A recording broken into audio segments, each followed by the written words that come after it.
believing it? Are you doing it? You are here today in the church, and the Lord said you are better than what you think. You are better than what you people see you as. You can do better.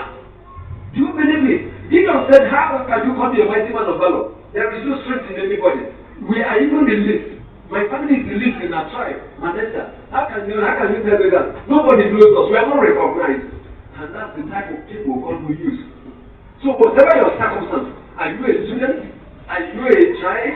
Are you a youth? Are you working? Are you in business? Are you a married woman? Are you a man? And things are not working? God is saying, if you will look unto him and hold to his way, your life is better than what you are seeing. And you can be better.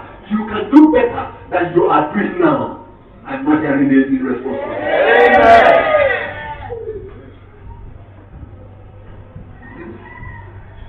There are many Gideons here. And I thank God for that because they are not going to respond. One, number 3. God spoke to Gideon. He said, well, don't worry about all those things you are choosing instrument. Who is the chosen instrument here? Who is the chosen instrument here? Listen to me. Listen to me. The angel of the Lord will not appear to you for nothing. Read your Bible. Some people say they saw vision of this and saw vision of that. Okay, what did he say to you? He tells you. I saw Jesus and he came in. And then, what did he tell you? He just stood there like this. Moving at you. You have to think carefully. From the beginning of the scriptures to the end of the scriptures we have, there is no time an angel of the Lord or the Lord himself will appear to his people without speaking. Tell somebody, the Lord speaks. The Lord speaks. When the angel of the Lord appears before you, there is a message from my kingdom. When the angel of the Lord appears before you, there is something that is about to happen, and God is about using you for a change. Listen to me. I don't hear God and joke with it. Because the things that have happened have made me to believe him and trust him. The Lord told me my house will not be demolished. And even if they demolish it, don't know what will happen. Did it happen or not? Answer me. I'm not hearing you. And just before the demolition, he said you need a website. I didn't know what is the website. I didn't even know how to open an email and send it. In those days, at that time, here in Nigeria, if you open the email, 2 weeks, if you did not go to check your mail and maybe constantly use it, they will close it. In fact, I may have up to 10 emails closed. That's why Yahoo doesn't accept my name again. Because my name has filled their server. And when they close and forget that one, I don't even remember the name, the username or the password. They will open another one for me. When the Lord said, you need a website, computer, we didn't have. Email, we didn't know how to use.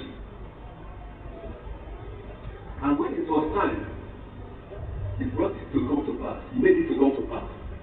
Listen to me. God will not speak to you for nothing. You must learn to hold the word of God. You must learn to hold the word of God. Tell somebody, stand on the word of God. Stand on the word of God. Hallelujah. The Lord is speaking to me again. And I'm not going to talk about it yet. And it doesn't matter what the word is saying. But when the Lord has spoken, he will bring it to pass. And I want to tell you that God is speaking to you. I want to tell you that God is speaking to you. I want you to tell somebody God is speaking to you. I want you to tell somebody God is speaking to you. I want you to tell another person God is speaking to you. I want you to tell somebody, hear the word that the Lord is saying to you today. Hallelujah. Amen. You are a chosen instrument. With all your failures in your exams, you are a chosen instrument. Amen. That means means a change is coming upon your life. Amen. With all the failure in your business, you are a chosen instrument. Amen. With all the failure in the marriage, you are a chosen instrument. Amen. And that means that it is through you that God will begin to bring the change that is expected. So you must believe it. You must stand on the word. And you must begin to confess it.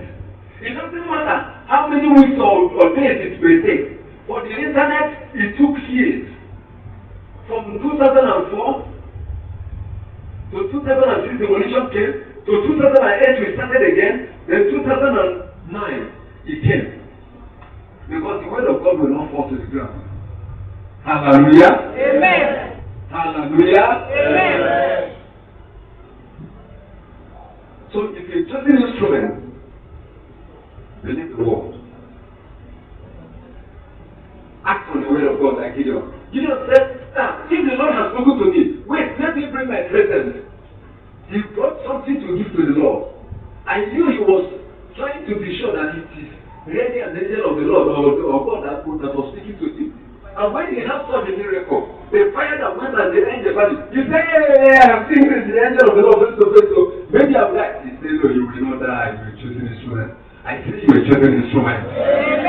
Don't lose hope. Your children are getting off your course control. Things are not working. You are a chosen instrument. You don't lose hope. Things seem not to be working. Things are not working. People are not helping. People are not supporting. You are a chosen instrument.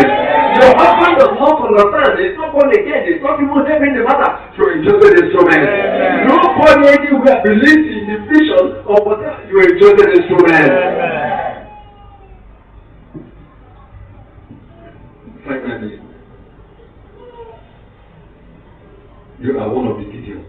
Amen. Gideon had nothing. Living in fear. In bondage to the Midianites. Overwhelmed by the enemy.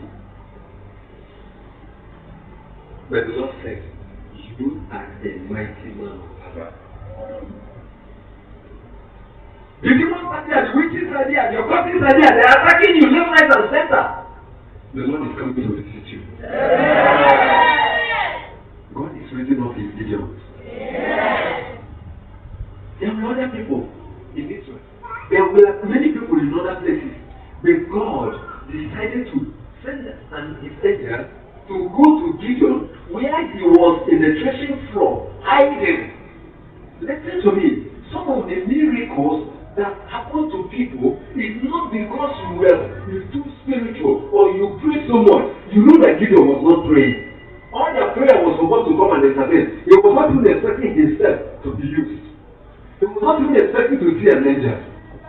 So you cannot say because they fasted so much and prayed so much, now you got clean. In your prayerlessness, God is visiting you.